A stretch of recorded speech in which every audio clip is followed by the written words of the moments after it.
Welcome to Samba Samba. Enjoy the video.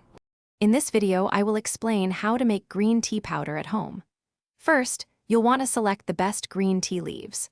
Opt for fresh, high-quality leaves, ideally young ones, as they offer a milder flavor and a more vibrant green color.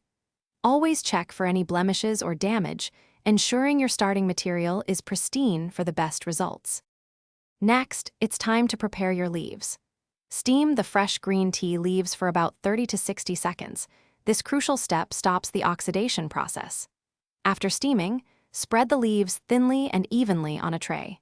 You can then dry them in a food dehydrator set to 120 degrees Fahrenheit or use a very low oven until they are completely brittle. Once your leaves are thoroughly dry and brittle, it's time to transform them into powder.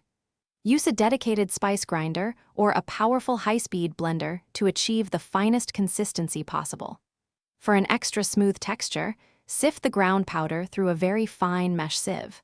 This step removes any larger pieces, ensuring a silky, uniform green tea powder. Finally, proper storage is key to maintaining the quality of your homemade green tea powder. Transfer it to an airtight container and store it in a cool, dark place, away from direct sunlight and moisture. This will help preserve its vibrant color and fresh flavor for longer. Enjoy your powder in lattes, baked goods, or healthy smoothies. Thanks for watching. Consider subscribing if we helped you.